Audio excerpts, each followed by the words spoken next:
Clave coleccionista.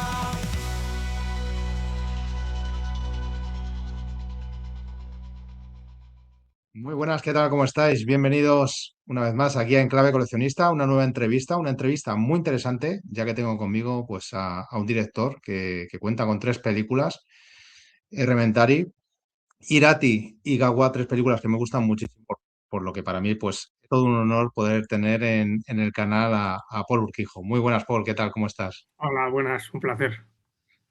Pues nada, muchísimas gracias por este ratito, ¿vale? Para charlar sobre, pues bueno, pues sobre tu trayectoria como cineasta y sobre todo hablar sobre cine. Bueno, yo quería empezar la entrevista preguntándote lo primero de todo, si recuerdas cómo nace tu pasión por el cine y en qué momento decides que quieres ser director. Bueno, realmente no sabes cuándo nace, ¿no? Yo creo que es un proceso desde niño, ¿no?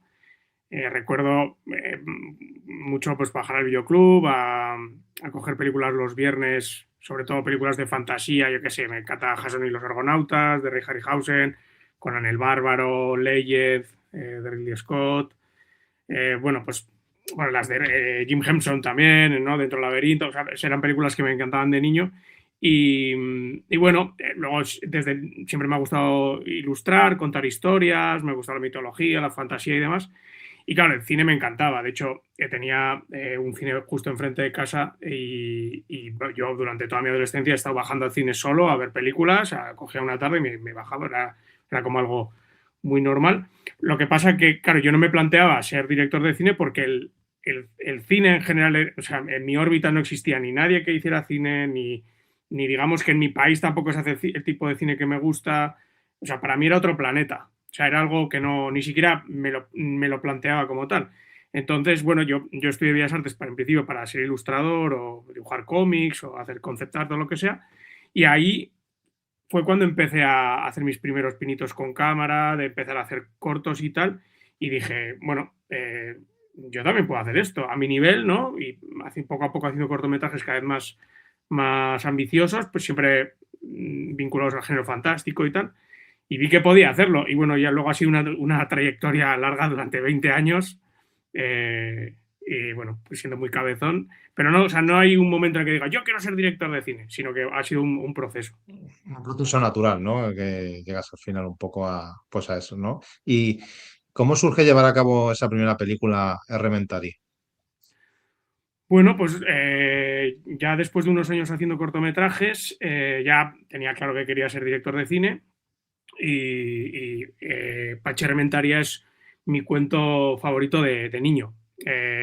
Tenía una edición infantil, que creo que de hecho la tengo por aquí, pero ahora mismo igual no os la puedo enseñar. Ah, mira, sí. Qué rápido.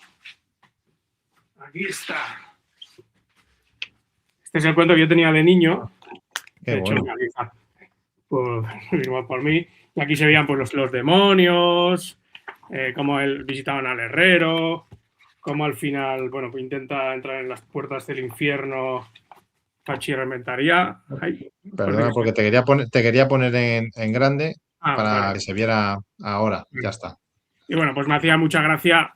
Era un cuento que a mí me encantaba, que es un cuento del folclore vasco, en el que el herrero es peor que los demonios, de hecho me caían bien, ¿no? A mí siempre los monstruos y los demonios es como con los que empatizo. Y entonces pensaba que esa película o esa historia tenía unos ciertos mimbres que eran interesantes para hacer una película de género fantástico, con ese tono de cuento, socarrón, humor negro, barroco, que es lo que a mí me gusta. Ujú. Y bueno, pues fue un proceso de 8 años, de ser cabezón, bueno, os voy a enseñar también yo como bueno, hacía ilustración, ¿no? Al final en Bellas Artes, la forma de vender mis proyectos era a través de dosieres que hacía mira, con tapa dura. O sea, esto no se vende, pero esto es un dossier que hice pues con ilustraciones para poder vender Maravilla. cómo iba a ser bueno, pues el golpe visual de la peli, ¿no? Pues, las puertas del infierno, demonios, etc., ¿no? Y entonces, bueno, pues peleando mucho, intentando convencer a productores de que era posible hacer una película ya no solo en España, sino en el País Vasco, o sea, algo que pues, era muy raro, ¿no? Y bueno, pues al final conseguimos dinero para poder rodar la película, nos tiramos a la piscina, algo que no se debe de hacer, hay que intentar tener todo el presupuesto para poder hacer la peli, y la rodamos. Y luego al final entró Alex de la Iglesia, con quien pudimos hacer la postproducción final, con Netflix y demás. Y bueno, fue un proceso largo, pero bueno, como es algo que me apasiona ya desde niño y yo confiaba mucho en el proyecto, pues al final salió. Fue largo, pero bueno, cuando empiezas estás obsesionado que quieres ser director de cine, lo puedes todo, ¿no? Y luego, pues llegaría Irati, que es cierto que, bueno, que tuvo una gran aceptación. ¿Podemos decir que ha sido este tu proyecto más complejo de llevar a cabo? Sí, ¿no? Quiero decir, tampoco tengo una trayectoria muy larga. Tengo 3 pelis y unos cuantos cortos, pero sí que es verdad. O sea, la que más me costó levantar fue Rementari porque fue la primera. Luego Ah, ujú, Rementari fueron 6 años, Irati fueron. No, perdona, Rementari fueron 8 años, Irati fueron 5 y 6 o algo así. O sea, buscar financiación, levantarla y demás. ya. Y luego han sido 3 o así. Y Irati, bueno, lo que tenía Irati era pues que al final tenía, pues, pretendía ser una película épica, medieval, con batallas, Mm, criaturas mitológicas, ¿no? Intentar buscar esa escala épica, mostrando la naturaleza, la montaña, los bosques, las cuevas, ¿no? La diosa Mari, ¿no? Pues todo ese mundo mitológico que a mí siempre me ha fascinado y que, bueno, que me ha amado desde niño cuando íbamos al monte y nos contaban esas historias. Y bueno, sí que a nivel de escala de eso, de intentar, pues ya te digo, montar batallas con el presupuesto que tenemos, pues sí que es la más compleja, pero bueno, quiero decir, es la más compleja de 3, tampoco es que tenga mucho con lo que comparar. Bueno, luego llegamos a tu última película, Agapua, que aquí, bueno, pues digamos que se aunan varias historias, ¿no? Que también además están conectadas entre sí. Y es además, bueno, es esta película, una película que llevabas tiempo queriendo hacer, porque, bueno, pues cuentas varias historias en ella, varios cuentos. ¿Era esta una película a la que querías llegar? O... Sí, es un poco lo mismo que las otras dos. Eso, desde niños, lo que siempre digo, ¿no?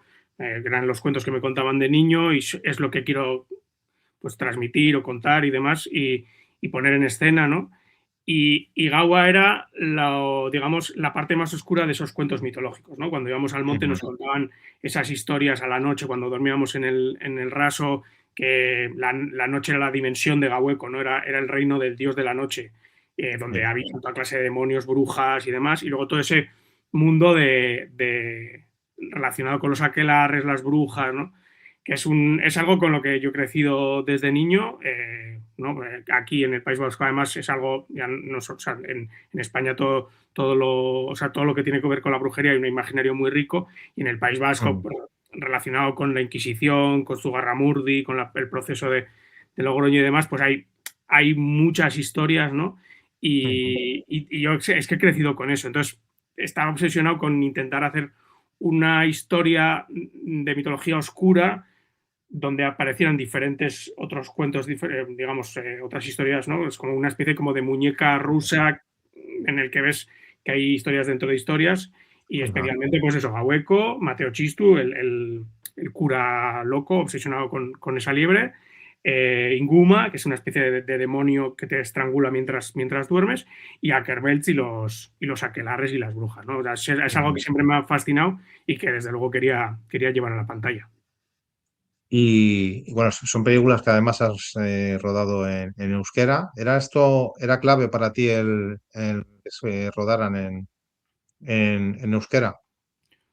No sé si clave, es lógica pura. O sea, Ujú, para mí están tan ligadas estas historias al propio idioma, ya, ¿no? Los nombres, los lugares. En el caso, por ujú, ejemplo, de Gawa, es muy evidente todas las rimas, frases que están dentro claro, de los cuentos, ¿no? Entonces, a mí, al ser también mi idioma, quiero decir, o sea, ya.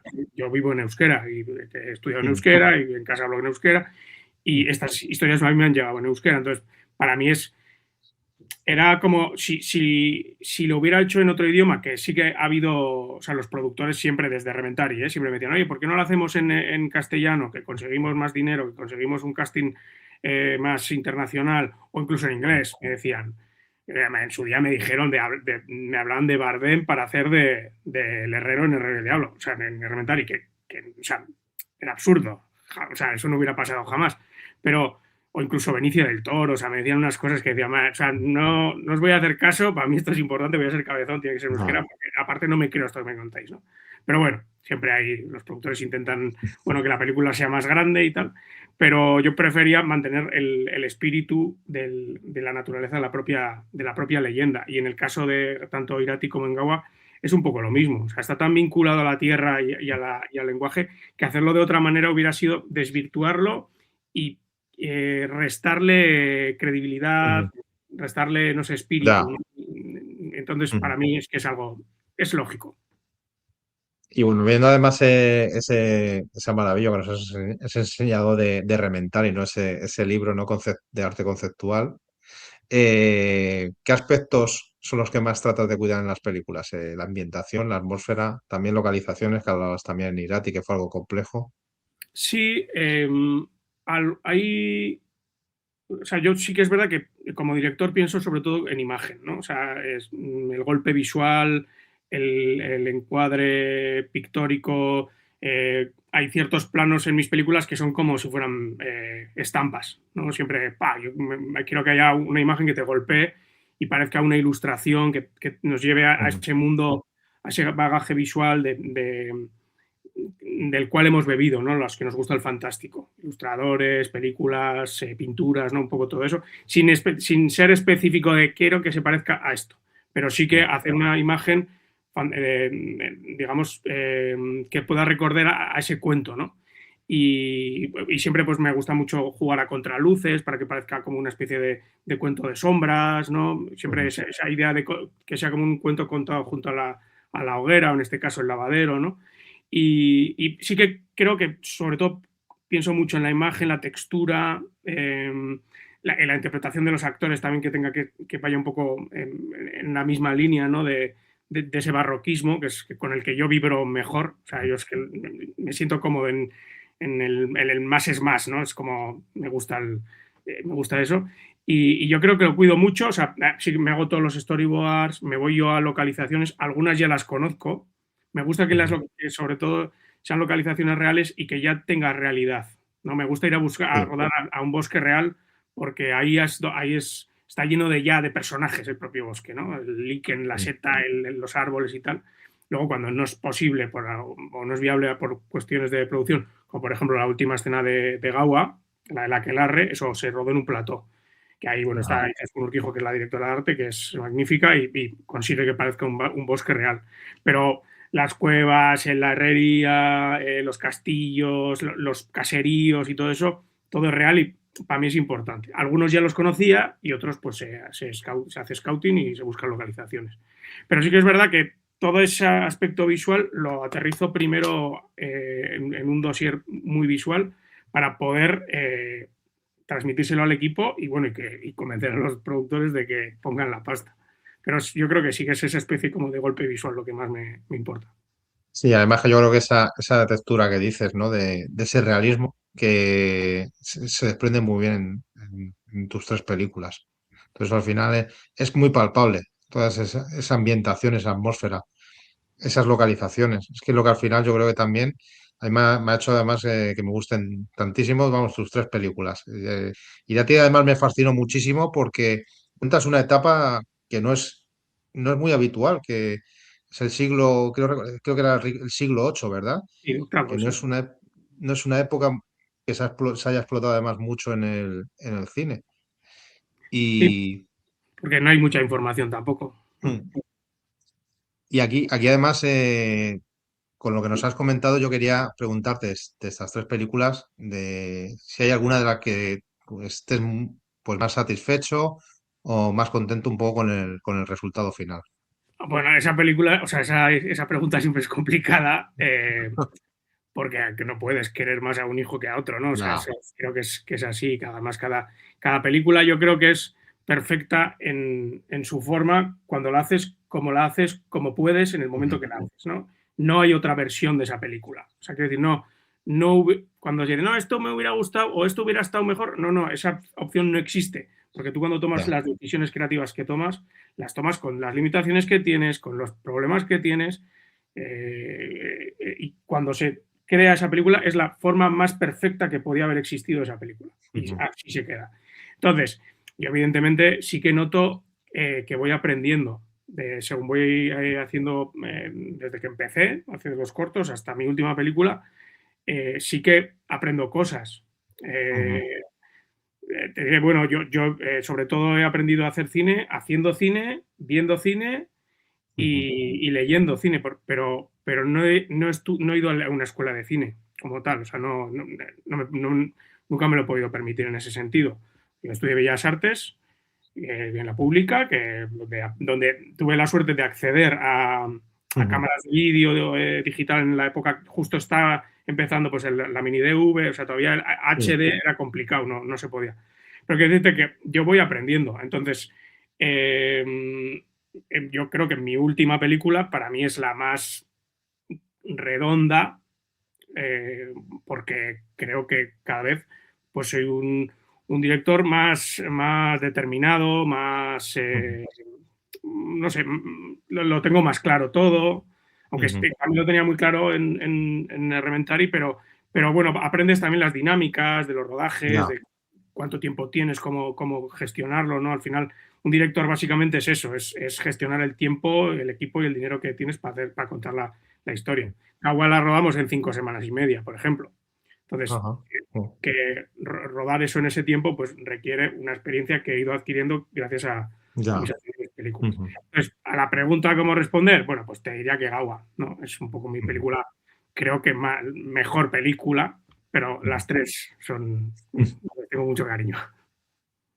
Y ahora te quería preguntar, Paul, sobre, bueno, pues esos mitos y leyendas, ¿no? Que de tus películas, porque al final, bueno, ya has ido comentando, ¿no? En la entrevista que fue algo, pues que has ido, digamos, viviendo desde pequeño, ¿no? Esos mitos y leyendas, pero ¿no- ¿hay algo o recuerdas algo, ¿no? De dónde viene esa pasión que tienes por esas leyendas del folclore vasco y que también bueno, que se desprende de manera increíble en tus películas? Bueno, lo que te contaba, yo creo que desde niño, cuando íbamos al monte los fines de Ujú. semana, todos los domingos íbamos al monte, o algunos incluso un fin de semana entero con el grupo de montaña, y nos quedábamos a dormir en una cueva o al raso, y ahí es bueno, donde me han ido contando esas leyendas, donde de primeras me impactaron fuerte, y luego Ujú. pues he seguido leyendo pues toda la obra de José Miguel de Barandiarán, todas las adaptaciones que ha habido de otros autores, a igual a cómic, a libro ilustrado, ¿no?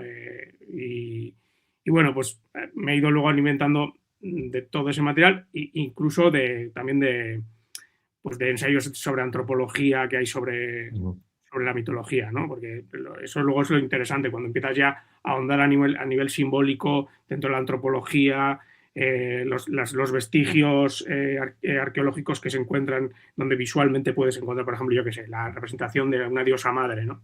Y ver cómo las propias leyendas tienen simbolismos que vibran y tienen rimas con esas otras diosas madre que encuentras en otras culturas, ¿no? Y de repente ves un patrón y ves que todos somos diferentes, pero a la vez todos somos iguales, porque da igual aquí o en Ujú. Turquía o en China, una diosa madre tiene unas características y eso hace que de repente, bueno, lo bonito que luego tus películas donde representas esas criaturas o deidades o dioses, cuando las Ujú. enseñas en otro país, las hacen suyas y conectan con ellas, ¿no?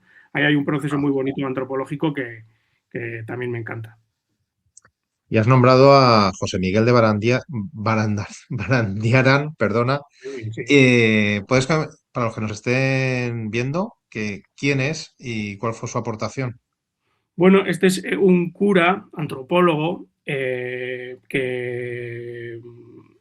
bueno, del siglo XX, él nació a principios del siglo XX y era un experto y un enamorado de todas esas leyendas de la cultura vasca, luego de la antropología, aparte de recoger, ir de pueblo en pueblo recogiendo todos los relatos que contaba la gente a través de la tradición oral, luego él también hacía inspecciones en cromlechs, en cuevas, y bueno, pues es una figura muy importante dentro de la investigación de la mitología, porque recogió una barbaridad de leyendas que además las comparaba, las ordenaba por personajes, los diferentes aspectos que puede tener un personaje mitológico que representa y demás. Y bueno, hay una obra completa impresionante, hay unos libros, bueno, mira, de hecho tengo aquí, este por ejemplo este es el primer volumen de una colección de 26 libros. Mira cómo es gordísimo. Y bueno, está aquí todo, o sea, todo lo que él registró. Y bueno, pues luego hay versiones como más finitas, por ejemplo, o sea, yo qué sé, pues por ejemplo esta edición de Chertoa, que es una edición como resumida, si a alguien le interesa, como iniciación está muy bien, de Chertoa. Ajá. Y bueno, pues ya te digo, es un personaje que muy, muy importante, que además obtuvo, le dio el rey de España le dio una medalla a la aportación cultural del país y tal. De hecho, cuando fui a Town, él era de Town, y cuando fui allí, que hay un museo y tal, y hablando con la gente, estuvo con sus familiares en el propio, en su casa, donde tenía su estudio, me enseñaron, mira, aquí se sentaba él, ¿quieres sentarte? Y yo, no quieres estar. En plan, y los archivos y tal. Y me contaron, ahí en la huerta es donde aterrizó el helicóptero del rey y vino y no sé qué, y le dio la medalla y tal. Pero bueno, es una figura, ya te digo, muy importante que nos ha dado todos estos tesoros. ¿Y qué crees que diferencia estas historias y cuentos de la mitología vasca de las que puede haber en otras culturas? ¿Y qué aporte has tratado de darles tú en tus películas? Bueno, a ver, yo las transmito desde mi prisma. Yo, evidentemente, soy una persona que ha mamado cierto tipo de cultura, ¿no? Pues, es obvio que a mí me gusta la fantasía, me gusta, bueno, me gusta el heavy metal, me gusta, en ese sentido soy un romántico. Quizás desde otra prisma pues se representaría de otra manera, pero en ese sentido a mí me encanta todo lo que es la fantasía, mitología, los monstruos y demás. Entonces, yo digamos que lo transmito desde mi prisma, que es como el que me sale, ¿no? Desde el amor que tengo hacia esa cultura, hacia ese contenido en nuestra cultura. Como decía antes, tú, por ejemplo, yo que sé, en la península puedes ver rimas de personajes, ¿no? Yo que sé, vas a Jaun, es el Busgosu, las mías pueden ser las anjanas, ¿no? Si te vas como hacia Asturias y demás, las sorguiñas, las meigas en Galicia, ¿no? Sí, Cuelebre, por ejemplo, también que es cántabro y también está en Asturias, creo, bueno, es como Sugar, también es que es el hombre serpiente, ¿no? Bueno, ahí hay ciertas rimas, pero con ciertos caracteres que lo diferencian, ¿no? Y yo creo que ahí está lo bonito, en el sentir que todos somos parte de algo parecido, pero que luego hay claras diferencias y que creo que es bonito que haya gente que ame su cultura que lo transmita también y veamos que todo es una especie como bueno, de abanico colorido, que eso es lo realmente interesante del mundo, ¿no? Que está lleno de gente diferente. Cuando todo ajá, se intenta llevar hacia un mismo lugar, ¿no? Buscar como yo qué sé, la perfección, la hegemonía de algo, pues sí, de repente, ¿no? Esa globalización gris, pues yo creo es contra lo que intento yo de alguna manera luchar. Yo, o sea, quiero enseñar lo diferente, lo raro y lo colorido. Eso es lo que más me interesa.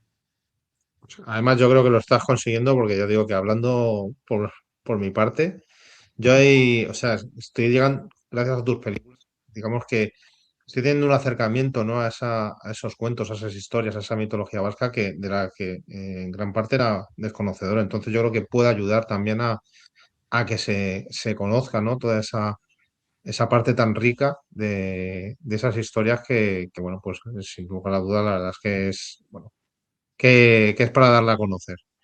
Y ahora te quería preguntar por la parte de, bueno, pues digamos, hablando de plataformas de streaming y de salas de cine, aquí te quería hacer una doble pregunta. Y es que piensas de que puede haber una reducción de las ventanas de exhibición en los cines, que es algo de lo que se va hablando. Y si crees que también, además, es beneficioso que tus películas también estén en plataformas, porque también es una manera, ¿no?, de que se vean también en otros países. Bueno, es lo que nos toca, ¿no? En estos tiempos es lo que hay. Desde que empezó la era digital, Ujú. lo físico ha tendido a desaparecer, bueno, o a menguar. Las salas de cine, pues cada vez la gente, al tener unas televisiones mejores en casa y yo qué sé, pues bueno, el no tener que salir, Mm. a veces el encarecimiento de las entradas también. Bueno, pues es lo que está pasando. Yo desde luego hago cine para ver en grande. O sea, además Sí. creo que es evidente. O sea, Ujú. es mi intención, ¿no? Y bueno, yo imagino que la gran mayoría de los directores, Mm. las directoras, pero desde luego, tal y como corren los tiempos que corren, sí que es beneficioso porque eh, igual con otro tipo de distribución más tradicional, igual mis películas no hubieran llegado a países tan lejanos. Porque, o sea, sí que las películas que son un poco más, bueno, que vienen de industrias más potentes y tienen una distribución que llega a todas partes, que siempre ha podido llegar a otros lugares, pero igual el cine español no, igual hay, bueno, igual no, hay muchísimas películas que para nosotros son Ujú. clásicos españoles, que hay muchos países a donde no han llegado hasta que ha llegado el streaming. Claro. Eh, entonces, bueno, Ujú. tiene su parte buena, su parte mala es que, joder, pues que la película pues, se va a ver en más pequeño, en formato más pequeño, incluso en Sí. móvil. Hay gente que hace, que hace eso, no hagáis eso. Eh, pero bueno, creo que lo que tenemos que intentar es que convivan todas esas experiencias y defender la experiencia de ir al cine porque es una experiencia compartida y ver una película en el cine se convierte en algo inolvidable. O sea, es una experiencia vital. O sea, tú Ah, ¿no? Cuando vas al cine y ves una película, mm. esa experiencia se te queda ahí para siempre, hay una vibración, hay un tamaño, hay una experiencia que se convierte en eso es una experiencia vital. Luego en casa la puedes revisar, verla, Ujú. disfrutarla, profundizar, ¿no? De alguna manera. Pero ese Sí, primer golpe, si es en cine, se convierte en inolvidable. sí, sí, sí. Ahí estoy totalmente de acuerdo contigo. Y además yo creo que muchos de los que hemos crecido también amando el cine ha sido gracias, ¿no?, a que íbamos a ver esas películas en pantalla grande. Sí, Y, mira, yo además recuerdo que hace unos meses, cuando se estrenó Frankenstein, que se estrenó además en muy poquitos, aquí en Madrid, donde estoy yo, en muy poquitos cines y está en muy poquito tiempo, luego se estrenó en Netflix y yo busqué un cine, porque además era una película que quería ver en pantalla grande y a mí me maravilló. O sea, a mí me pareció, es una experiencia, lo que dices, es una experiencia inolvidable y totalmente diferente. eso es. Sí, Ah, yo también la vi en cine y luego la he vuelto a ver en la tele. Aparte que la levantan un poquito, mm, ya no es lo mismo. Es que esa película es para verla en grande, es que sí, no sí. es paradójico que al final Guillermo del Toro tenga que pelear para que una película que está hecha para verse en grande Mm, se la financie una plataforma que hace películas para ver en casa, ¿no? Y tenga sí, que además sí, pelear para que se le pueda ver en grande. O sea, eso es, sí. bueno, es lo que hay. Y ahora te quería preguntar, bueno, pues este es un canal además donde yo defiendo mucho el formato físico, además es que, bueno, soy coleccionista de pelis en formato físico y ahora, bueno, pues vas a tener una edición, bueno, ya ahora cuando se emita ya la entrevista ya está a la venta, una edición que va a sacar Divisa de tu película Gagua y te quería preguntar qué te parece la edición y qué crees que aporta el formato físico que nunca podrá aportar el streaming. Bueno, pues es una copia una edición que hemos cuidado mucho, he estado yo muy encima, tiene un montón de extras, ¿no? Bueno, aparte de lo de siempre, que bueno, va a estar en euskera, va a estar también doblado al castellano. Ujú. No hemos podido meter, la película está en Atmos, no la hemos podido meter, va a estar en 5.1 porque no podíamos pagar una versión en 4K. O sea, bueno, los productores no decían que no era viable, así que no puede ser. Y eso que hay un curro de Atmos impresionante, pero bueno, espero que en el futuro, no sé, por lo que sea, pues eso se pueda sacar. a la venta. Pero bueno, pues es una edición, bueno, va a estar el DVD y el Blu-ray. En el Blu-ray va a haber 2 Blu-rays y va a haber un montón de making-ofs extras bueno, pues va a haber un making-of más o menos de unos 40 minutos. Yo soy muy defensor desde siempre de ese tipo de contenidos porque yo he aprendido un montón Sí, gracias a esos contenidos. Yo recuerdo, por ejemplo, la edición extendida del Señor de los Anillos, me la he mamado de pe a pa. O sea, todos los extras, que es una barbaridad. Eso es la Biblia. A mí me parece impresionante. Incluso cuando yo hacía mis cortos, yo tengo los cortos editados en DVD con sus making of. O sea, y me curraba los qué bueno. menús. O sea, todo eso lo tengo ahí. Algún día igual lo saco. No sé si a alguien le interesará, pero bueno. Y luego la copia, aparte de todos esos making of de arte, de maquillaje, artes conceptuales, storyboard, bueno, va a tener un montón de cositas, todo en euskera y castellano, y hemos metido una versión de la película en blanco y negro, que eso era, sí, era bueno, un capricho que tenía yo desde el principio, porque en origen yo la película la quería hacer en blanco y negro.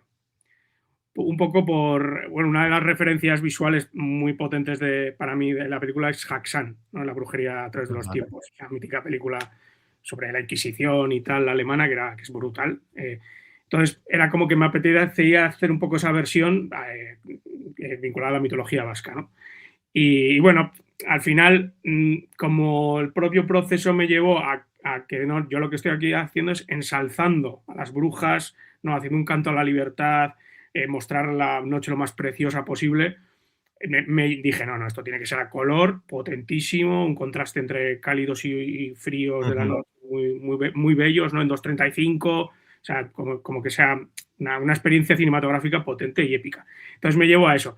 Pero siempre me quedé con el gusanillo. Entonces le dije a los productores, oye, ¿os parece guay que hagamos esta versión? Además está muy de moda porque, yo qué sé, Godzilla, la última de Godzilla, Minus One se hizo una versión en blanco y negro, o la de Vale. Mad Max Fury Road también, la versión en blanco y Así. negro es espectacular, ¿no? Y digo, bueno, pues yo también quiero.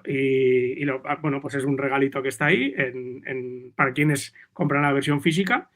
Y a lo que decías de el valor que le aporta al cine en general, es que yo creo que hoy en día, o sea, tiene un valor filmográfico, ¿no? Ajá. Como sí, no sé, súper importante, porque puede pasar cualquier cosa. O sea, a mí me da mucho miedo cuando no están las películas en los servidores, ¿no? Y saber que hay un montón de gente que en sus casas tiene mi película me da mucha seguridad. O sea, para mí Sí. es importante. Y ya te digo, yo sigo comprando físico un montón. Cada vez es más difícil encontrar un sitio, ¿no? O sea, hay algunas Ujú. tiendas especializadas y tal, pero bueno, pensé que Mm. hay centros comerciales y así que de repente, ostras, se cargan toda la sección física y eso, wow, Sí, ¿no? sí, sí, Pero sí, sí. bueno, tienes lugares como el Setentano, por ejemplo, que es un sitio Ese, donde cuidan mucho. ese sitio yo estuve el año pasado y esto es una maravilla, vamos. Te Siempre puedes, que voy eso, pues yo siempre que voy a Barcelona siempre paso por ahí, me llevo unas cuantas. sí. Comprar, por supuesto, por internet y tal, y bueno, siempre también está FNAC, bueno, tienes Ujú, pues diferentes sitios. Aquí en País Vasco está Elcar también, donde ujú. tienen una sección pequeñita, pero también tienen. Entonces, bueno, para mí es importante, así que sigamos consumiendo físico, por favor. Sí, además, mira, me está acordando porque el año pasado bueno, cuando ocurrió lo del apagón, que luego nosotros estuvimos 5 días que estuvimos sin conexión a internet. Y me acuerdo bueno, además yo no, es verdad que no concibo un día, ¿no? Sin intentar ver algo de cine en casa. Entonces, oye, gracias a que tengo mi colección de físico, pues me decía mi hijo, oye, que ahora no tengo Netflix, ahora no tengo. Digo, ya, pues tienes aquí, mira, hay una colección aquí de 1000 películas que tenemos en casa para que puedas tirar de ella. Y oye, gracias ¿no? a poder tener eso, pues lo tienes, yo lo veo como que lo tienes más accesible. Es una manera de tener el cine mucho más cerca. Y además con el aporte que has dicho pues, verte tu making of, verte incluso una versión en blanco y negro de tu película, que ahora que me lo has dicho, la verdad es que no lo sabía y, oye, eso me la tengo que ver en esa versión en blanco y negro para disfrutarla. Así que ya te digo que me ha gustado mucho cómo lo has descrito, pues, vamos, totalmente de acuerdo. Y ahora te quería preguntar, Paul, por lo que es el cine en nuestro país, preguntarte si es complejo actualmente hacer en España un cine como el que haces. Bueno, a ver, hacer cine siempre es complicado, da igual que del género que sea, levantar una peli siempre es un reto, siempre es difícil y sin rodar, el rodaje siempre es problemático y tal. Ahora, cuando haces género fantástico, supuestamente es más caro, porque, bueno, pues porque va a haber que realizar ciertas escenas que no son realizables si no tienes efectos especiales, maquillaje, si además es histórica, pues tienes que tener un vestuario concreto, si la atmósfera es abigarrada, tienes que abigarrar con arte ese Ok. universo, ¿no? Entonces, bueno, supone, digamos, una dificultad añadida que, bueno, hay a productores que les pone cachondos y a otros que no. Entonces, a veces es complicado, o sea, siempre es un reto, siempre da cierto vértigo. Luego, a nivel de consumo, es, bueno, sí que es verdad que es un género que quienes consumen género autóctono, o sea, o cine autóctono, o cine nacional, igual no están acostumbrados a ver cine de género fantástico, ¿no? O sea, sí que aquí se consume mucho género fantástico, pero siempre es el de fuera. Siempre es el Ya. de los superhéroes, el Mm, de, no, yo qué sé, ¿no? Yo qué sé, Juego de Tronos, la gente lo mm, consume masivamente, pero cuando es de aquí, es como, ay, no, porque parece que somos ya, idiotas, no sabemos hacerlo, ¿no? Sí, da un poco de rabia eso, la verdad. O sea, porque sí sí, que es verdad sí, que aparte que no normal. tenemos no tenemos los mismos presupuestos, bueno, es que estamos peleando justo precisamente Ya. contra esa división. O sea, a nosotros la gente nos compara igual a igual. Y tienes una infinísima parte del presupuesto que tienen esas grandes producciones, ¿no? Entonces, eh, la gente, a mí me pasa mucho que cuando la gente que no está, bueno, el espectador español cuando ve mi película me dice, ojo, es que no estoy acostumbrado a ver este tipo de películas, pero me ha gustado. O sea, no me suele gustar, siempre me dicen, no me suele gustar las películas de fantasía, pero es que esta me ha gustado. Siempre oyes eso.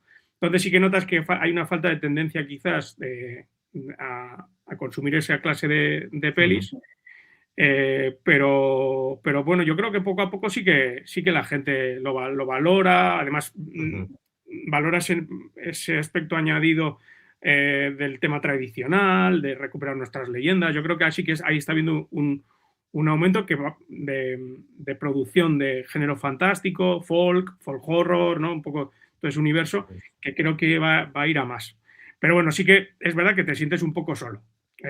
Yo ahora mismo con mis tres ya. películas, cuando voy a Sitges y me encuentro con todos mis compañeros y compañeras que hacen también género, sí que fantasía como tal hay muy poca, ¿no? Sí que hay Ujú, género terror, hay mucho, thriller, eh, pero fantasía como tal hay poquita.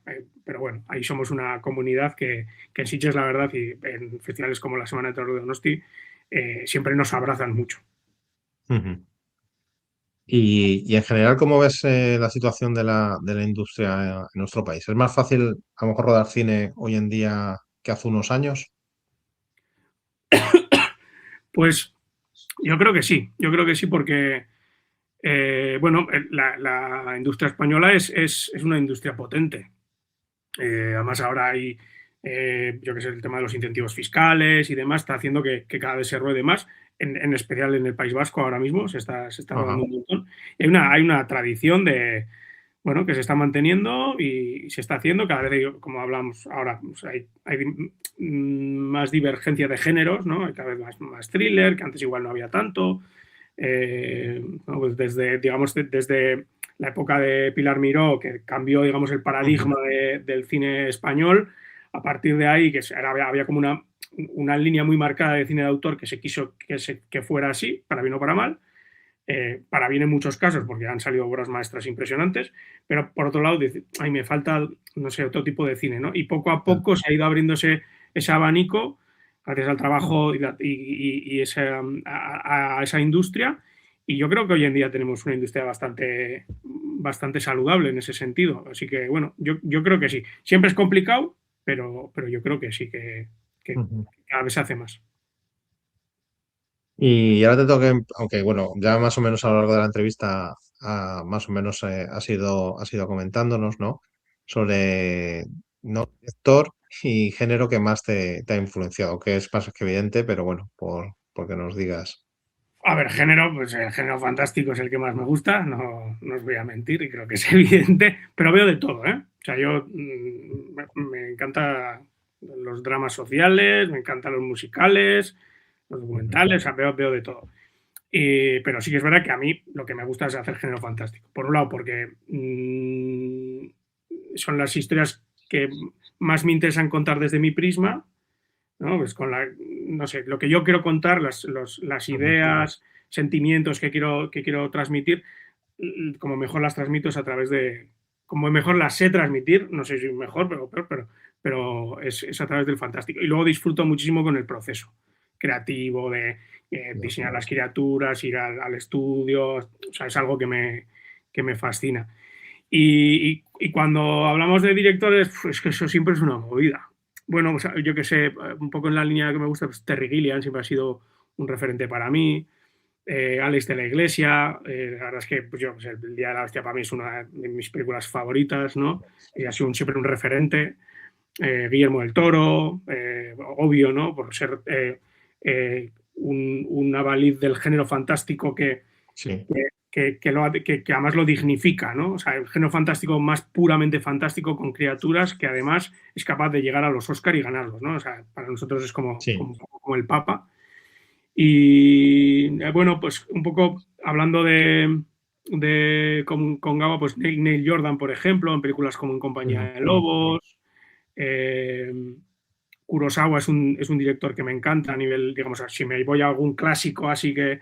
pues, que además también tiene pues, ese punto medieval en las películas de Ujú. samuráis, pero luego tiene también elementos fantásticos como Un trono de sangre o Los sueños de Kurosawa, ¿no? Bueno, es un director también que tiene cierta rugosidad que me Ujú. gusta mucho. Y luego, bueno, pues yo, Peter Jackson también, ¿no? Es pues, lo que he comentado. O sea, a mí en La Comunidad del Anillo, cuando la vi en el cine, es una de las experiencias más bonitas que he tenido en mi vida, con la sala petada y luego Sí. por el mimo que le ha puesto a las películas, ¿no? Desgraciadamente luego pues ha tenido, bueno, su carrera ha ido hacia otro lado y tal y cual, y ahora se le ve como cansado y no quiere hacer más cosas, o solo hace documentales o restaurar aviones de guerra, no sé, o sea, no sé qué anda ahora, pero El Señor de los Anillos fue digamos, una obra con tanto amor, tanta pasión en cada Sí. pequeña pieza, y luego además lo dejó bueno, pues hablando de formato físico como antes, en esas ediciones especiales, ¿no? Y bueno, para Ujú. mí pues es incluso desde Braindead, ¿eh? O sea, a mí Braindead también es otra, está en mi top 10 está Braindead porque es una de las películas con las que más me he reído en mi vida. Y creo que es un ejercicio de slapstick con gore, pero con muchísimo humor, muy Sí. desagradable, pero con ese punto tipo, eh, yo qué sé, cartoon, ¿sabes? Sí, sí, sí, sí, sí, Me totalmente. encanta. Sí. Es una película que tiene un ritmo trepidantísimo, loquísimo, y tiene un montón de ideas muy locas y me flipa. Y bueno, Lo has ya dicho has uno y tú comentado. estabas diciendo, "Buah, Me has dicho al director, pero es que es muy complicado. Yo sé que es una pregunta que es difícil. Y bueno, si tuvieses decir una película, aunque ya has comentado varias, ¿no? Que tuvieses que quedarte con una para ti la película clave. Buah, eso también es muy complicado". Pero mira, una película que me emociona siempre que la veo y me encanta y me hace llorar y es La princesa Mononoke, de Ajá. Miyazaki. O sea, es una cosa, o sea, me parecen tan bonitos todos los personajes que aparecen, el odio, el amor que hay en cada uno de ellos, cómo Ujú.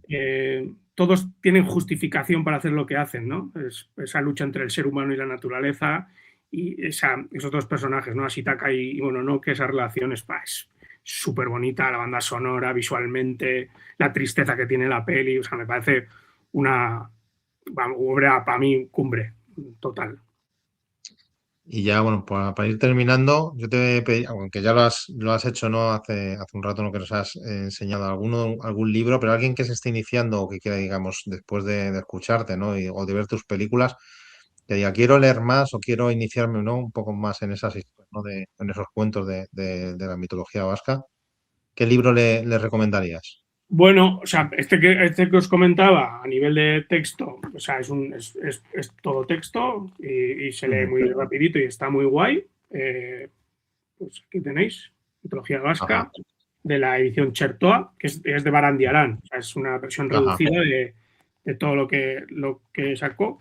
Y luego hay un libro como de leyendas muy bonito, que es este de Euskal Herriko Leyenda, que también está en castellano, de Toti Martínez de Lecea, que es una famosa escritora de novelas vasca, ilustrado por Juan Luis Landa, que este es el creador del cómic de Irati, en el que el Sí, pues personaje además me te iba a basé. preguntar también algún cómic también incluso.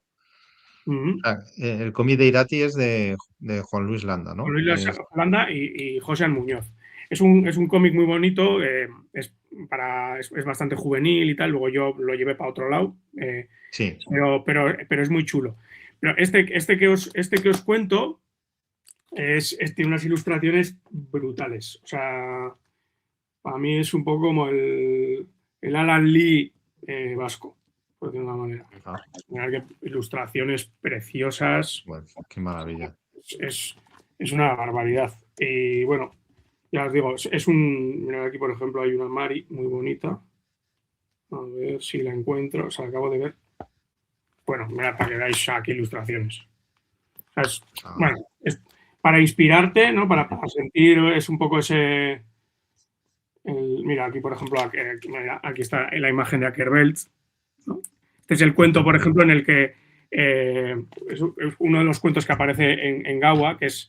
Gawa está hecho con muchísimos cuentos. O sea, en sí, principio son 4 capítulos, pero que en cada uno de ellos hay un montón de cuentos diferentes, de objetos, de frases, de personajes, algunos históricos, otros de la ficción. Pero este que os enseño, por ejemplo, es un cuento de la mitología vasca de cómo un marido ve a su mujer utilizar un ungüento y decir Sasi Gustien, el hechito de Sasi Gustien Gainetik, Laño Gustien Aspiti, y sale volando hacia la aquelarre. Entonces el marido coge el ungüento que se ha dejado la mujer, se lo unta y dice al revés: Sasi Gustien Aspitik, Laño Gustien Gainetik, que quiere ya. decir por debajo de todas las zardas, por encima de todas las nubes, ¿no? Y las brujas van entre las zardas y las nubes, volando. Pero él dice por debajo y por encima.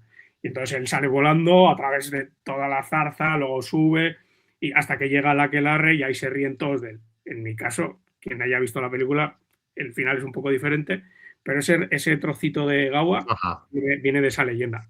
Y en ajá. este libro, por ejemplo, sale esa leyenda y otras cuantas que es muy bonito, la verdad. Pues muy interesante, Paul, y oye, me he apuntado además esas recomendaciones porque ya te digo que a raíz de ver tus películas me ha surgido la necesidad de empaparme más, ¿no? De esa mitología tan rica, ¿no? Esa mitología vasca. Y ya para finalizar del todo la entrevista, quería preguntarte si ya tienes nuevo proyecto en marcha. Pues sí, la verdad es que sí, estoy ya con peli nueva, que de hecho ruedo en otoño. No hemos contado nada de esto, pero sí, va a haber, o sea, estoy preparando una peli que no puedo decir de qué va, pero tiene como trasfondo también una leyenda vasca, y va a ser en euskera y Ajá. igual va a ser un poquito más de terror, eso sí que puedo decir. Ajá. Pues oye, genial, fenomenal que sepamos ya que hay nuevo proyecto de Paul Urquijo y que bueno, pues que nos llegará entonces, supongo que para el año que viene, si va Supongo, sí, todo, si todo va bien. bueno, pues que el 2027 pues tengamos nueva película de tuya y nada, de verdad que ha sido un placer tenerte aquí este rato. Me ha encantado escucharte hablar sobre tu cine, hablar sobre y esa pasión que tienes sobre todo por lo que es el cine y por lo que es toda esa mitología y esas leyendas vascas, que la verdad es que es todo muy interesante. Así que nada, muchísimas gracias, Paul. Espero que hayas estado muy a gusto y de verdad Muy que te gusto. deseo lo mejor pues eso, en el nuevo proyecto que nos has comentado y en que sigamos pudiendo disfrutar de ese cine tan maravilloso, de ese cine fantástico que nos traes en España. Así que nada, muchísimas gracias y hasta otra. Un placer, muchísimas gracias a ti, Rafa. Gracias